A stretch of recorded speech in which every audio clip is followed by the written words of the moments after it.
Well, welcome, folks, to this edition of the 700 Club. It's a great week. I hope you had a wonderful Easter. And I don't know if this is an Easter Monday, whether that's a holiday, but Easter Friday, Good Friday. Anyhow, it's going to be great this week. A big showdown is brewing on Israel's border with the Gaza Strip. Weekend riots turned deadly, and now Israel's military may enter Gaza to stop Hamas terrorists from stoking more violence. Israel's defense minister issued that warning after 17 people were killed in border clashes, many of them members of terror groups. And as Chris Mitchell explains, the violence may continue for at least the next 6 weeks. The protests began Friday, the first day of a Palestinian March of Return to take back the land of Israel. Hamas encouraged Gazans to rush the Israeli border. We have organized and will continue to organize cultural, social, and sporting activities to distract the youths from confronting the occupation soldiers. But as you see, the soldiers keep provoking the protesters to drag them into a circle of violence. Israel had warned that its troops would be armed with live fire, but an estimated 30,000 protesters mobilized anyway, many armed with Molotov cocktails, burning tires, and rocks. Much of the world is blaming Israel for the violence, but Israel says Hamas will resort to anything, including the use of women and children as human shields in its war against their nation. They've fired rockets towards Israel. They've attempted to infiltrate the border between Israel, a sovereign border. They've fired guns towards Israel. They've thrown Molotov cocktails. This is in no way peaceful.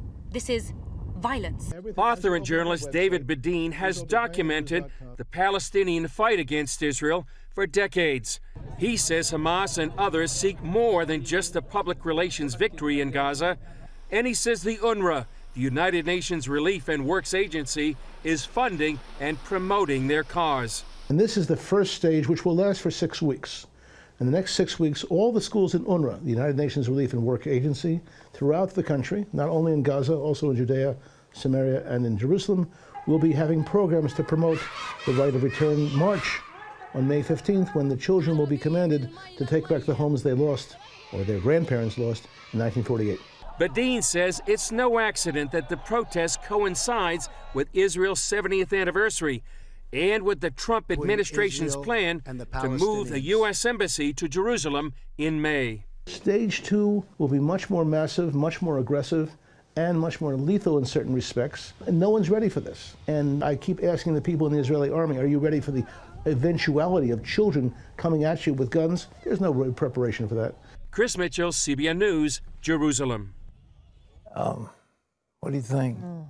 You know, Terry, that UN Works Agency is just a scam. It's a horrible thing.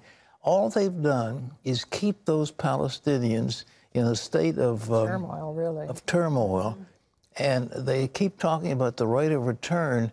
But you know, what happened was the Arab leaders told the people, "Leave your homes and fight against Israel, and you will soon be able to go back to your homes."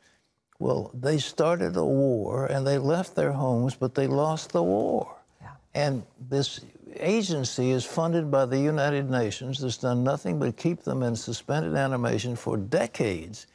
And that agency should be disbanded. It should absolutely be defunded. The United States, under no circumstance, should be giving them any money. And they're fomenting this. But Hamas is a terrorist organization, and they've taken control of the area there in Gaza. But it's a difficult situation. Of course, Israel is, I mean, it's so tough. I mean, how do you shoot little children? Yeah. You can't do that. Those who are sending them should stand at the front of the pack. Yeah, but, they'll never do that. Yeah, those terrorists, you know, the leaders never will sacrifice themselves. They send kids out to die, but they'll not do it themselves.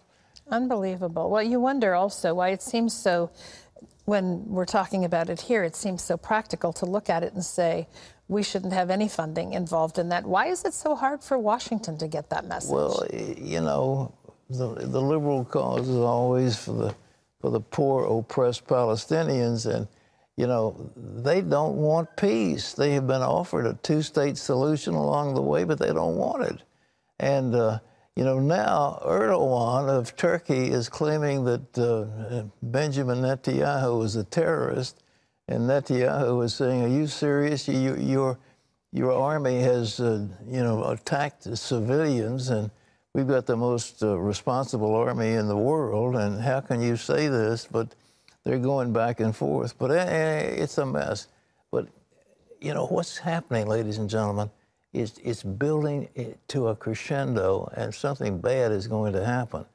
Now, it's not just people coming out of Gaza.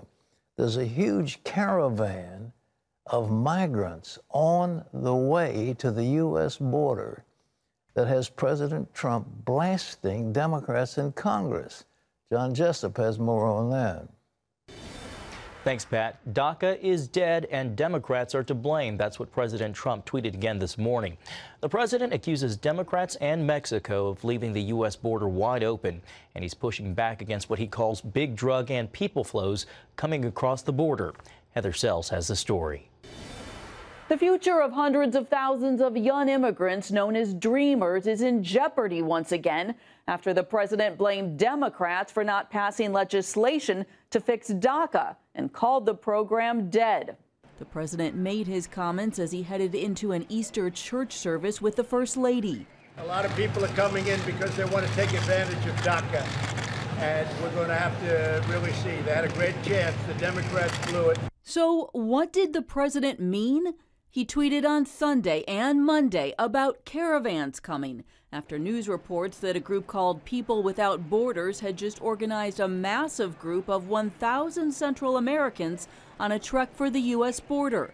Trump said Mexico is doing very little, if anything, to stop people and drugs from coming over the border. As a result, he threatened to end the free trade agreement known as NAFTA, which Mexico wants, and accused the new immigrants of trying to take advantage of DACA. President Obama started DACA in 2012 to help young adults brought to the U.S. illegally as children. But no one coming over the border right now can apply for the program as it's closed to new entrants. Mexico is pushing back against the president's remarks, saying the two countries work together daily on migration issues. Washington, meanwhile, is trying to understand whether or not the president is bluffing on DACA. Although he tried to end the program last year and asked Congress to find a solution, he has spoken warmly of the DACA recipients known as Dreamers. We are going to deal with DACA with heart. Truly, it should be a bill of love. The president is also tweeting about the need for a border wall, frustrated that Congress has not funded it.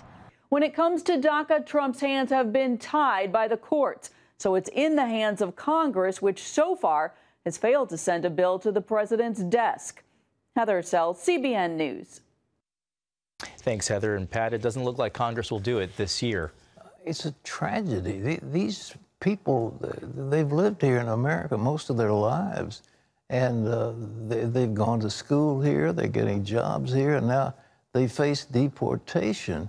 And Trump wants to help them, but it takes an act of Congress, and Congress won't pass it. I can't understand it. Terry, can you understand what's going on? I really can't. Well, I think you could attribute some of it to the fact that the left wants to claim the voting bloc. I mean, why else would you? Well, why would you claim a voting bloc when you won't let them come in? I mean, for those who are here.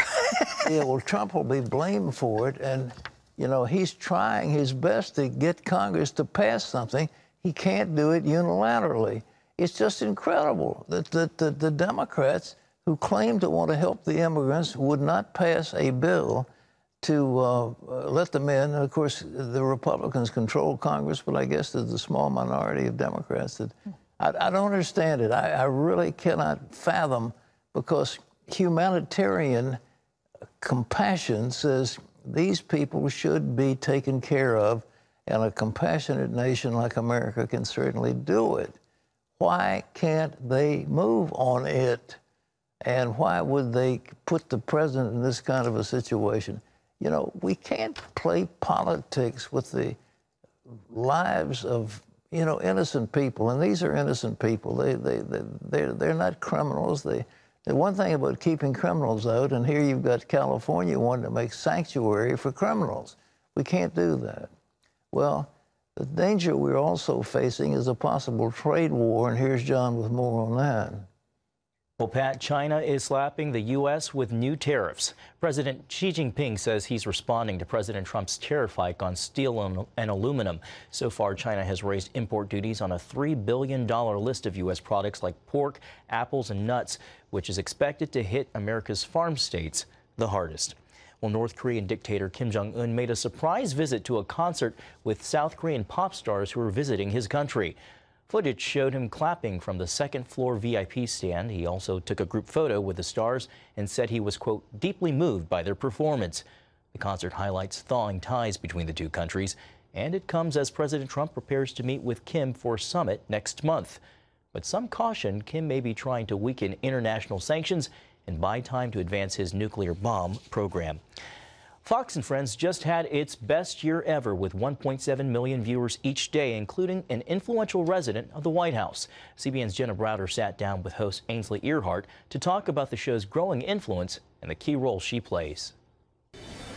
So you get here very early. Walk us through what a typical day looks like for you. So I wake up at 3 o'clock in the morning, and then I come to work around 4, and I go to hair and makeup. And from then on, it's nonstop prep for Ainsley Earhardt until 6 every morning. Lots of news going on down in Washington. When she joins her Fox and Friends co-hosts on the curvy couch. It's such a blessing. It is such a joy and an honor, and I realize the privilege. One of the show's biggest fans is President Trump. What's it like knowing that the President of the United States is watching? I think it's such a privilege. I know he watches all the channels, but I think to know that he's interested in our show and he enjoys our show, I think that's a great honor. When it comes to what they cover, she says they're not thinking as much about the president as they are the average American in a place like South Carolina where she grew up.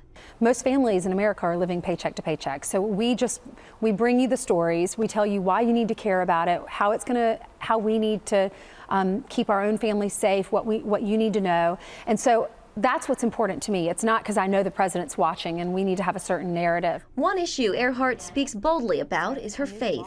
Where does that come from? I'm so excited about what God has done in my life, and I love Jesus, and I can't hide that. And I really believe that if I ever did, that I would lose it all. I think God has blessed me because he knew I wasn't going to be afraid and I wasn't going to fear what the rest of the world thought. Something she wants to impart to her daughter. Tell us about Hayden. She is so fun. She has the best personality. When I walk in the door, I can hear her little voice and I hear her say, "Mama." And she runs from the playroom or from her room or wherever she is in the apartment, and she runs and jumps into my arms. And I say, "Give Mama a kiss," and she gives me a kiss. And she's just, other than becoming Christian, that weekend when she was born on a Friday, was the best weekend of my life. Earhardt has written 2 children's books inspired by Hayden. The first, Take Heart, My Child, and her newest, Through Your Eyes. If that's not enough, she has another book coming out this spring that's about her faith.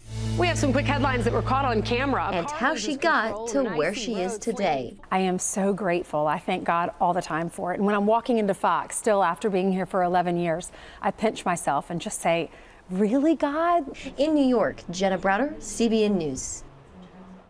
Thanks, Jenna, a news anchor and also an inspirational figure. Pat, back to you.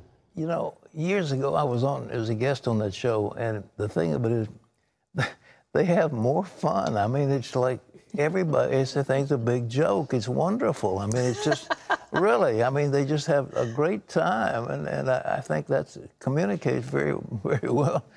They do get to the news along the way, but at the same time, it's People just like the camaraderie. Camaraderie, but it's just a lot of fun. I mean, they've done a good job.